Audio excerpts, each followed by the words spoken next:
Selamat datang di Expose, tempat di mana kegelapan selalu menunggu untuk diungkap. Apakah kamu siap untuk masuk ke dalam dunia di mana kenyataan dan mimpi buruk saling bersinggungan? Di sini setiap cerita bukan hanya sekedar cerita, ini adalah peringatan bahwa terkadang yang tak terlihat bisa lebih mengerikan daripada yang terlihat. Cerita ini tentang seorang miliarder, jenius teknologi, juga tentang skandal donasi sperma yang rahasia, intrik internasional, dan bahkan penangkapan yang mengejutkan.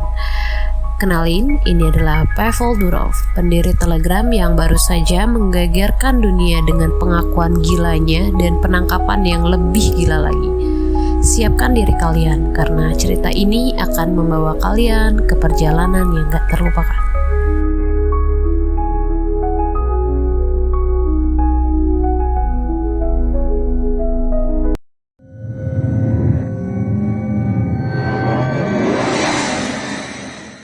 Kita mulai dari awal. Pavel Durov lahir pada tahun 1984 di Leningrad, sekarang dikenal sebagai Saint Petersburg.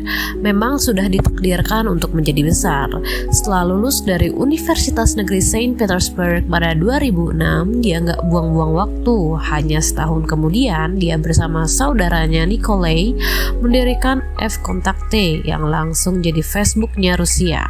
Situs ini cepat banget jadi populer. Dengan lebih dari 20 juta pengguna dalam waktu singkat, Durov hidup dalam mimpi dengan kekayaan melonjak jadi sekitar 8 miliar rubel atau sekitar 275 juta dolar saat itu. Keren banget kan?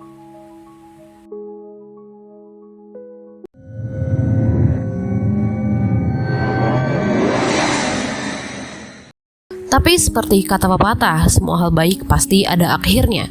Di tahun 2014, Durov memutuskan untuk meninggalkan Vkontakte. Setelah menolak permintaan pejabat Rusia untuk menyerahkan data pengguna, dia menjual sahamnya dan meninggalkan Rusia. Tapi Durov nggak mau hilang begitu aja. Pada 2013, dia meluncurkan Telegram, aplikasi pesan yang menjanjikan privasi dan keamanan maksimal. Fast forward ke 2024 dan Telegram sudah punya 950 juta pengguna di seluruh dunia. Aplikasi ini jadi andalan bagi siapapun yang menghargai privasi atau jujur aja untuk menyimpan rahasia. Kekayaan Durov sekarang mencapai 15 miliar dolar.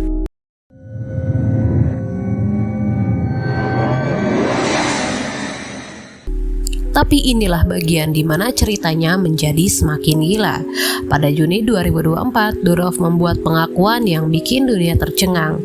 Dia mengungkapkan bahwa dia adalah ayah biologis lebih dari 100 anak. Iya, bener banget. 100 anak. Sekitar 15 tahun yang lalu, seorang teman meminta dia untuk menyumbangkan spermanya ke sebuah klinik. Awalnya Durov nggak terlalu antusias, tapi akhirnya dia setuju. Dan setelah diberitahu bahwa dia adalah donor berkualitas tinggi, dia mulai rutin mendonorkan spermanya. Sperma Durov begitu diminati sehingga bahkan sekarang bertahun-tahun setelah dia berhenti mendonorkan, masih ada sperma beku miliknya di klinik. Anak-anaknya tersebar di 12 negara dan dia bangga telah membantu mengatasi kekurangan sperma sehat secara global.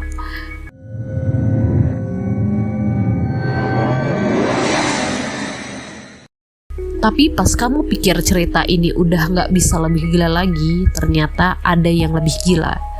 Pada 24 Agustus 2024, Durov ditangkap di Bandara Le Bourget, Prancis, tepat setelah dia turun dari jet pribadinya dari Azerbaijan. Tuduhannya adalah memfasilitasi akses ke konten ilegal di Telegram.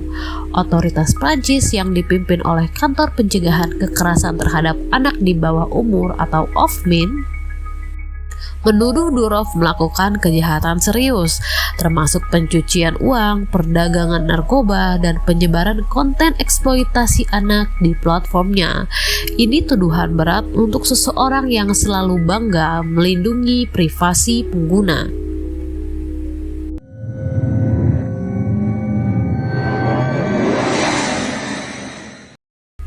Seperti yang bisa kalian bayangkan, penangkapan ini memicu kontroversi besar.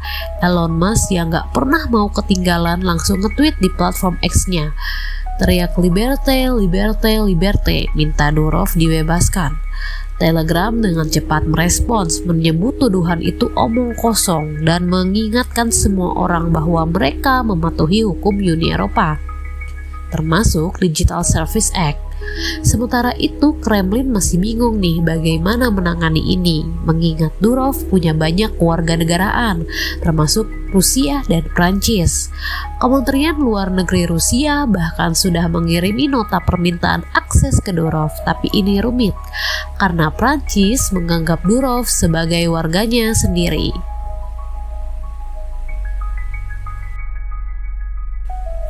Sampai saat ini masih terlalu dini untuk tahu apa yang akan terjadi dengan Pavel Durov. Apakah dia akan dibebaskan atau apakah tuduhan ini adalah awal dari pertempuran hukum yang panjang? Yang jelas cerita Durov kali ini jauh dari selesai. Dari membangun kerajaan bernilai miliaran dolar sehingga menjadi ayah lebih dari 100 anak dan sekarang menghadapi tuduhan paling serius dalam hidupnya. Durov kini hidup di ujung tanduk. Jadi gimana menurut kalian? Apakah Durov adalah pahlawan yang melindungi privasi kita atau ada sesuatu yang lebih gelap di balik semuanya? Tulis pendapat kalian di kolom komentar ya. Dan jangan lupa tekan tombol subscribe untuk cerita-cerita gila lainnya. Terima kasih sudah nonton dan sampai jumpa di video berikutnya. Tetap penasaran dan terus bertanya, jangan pernah berhenti mencari kebenaran.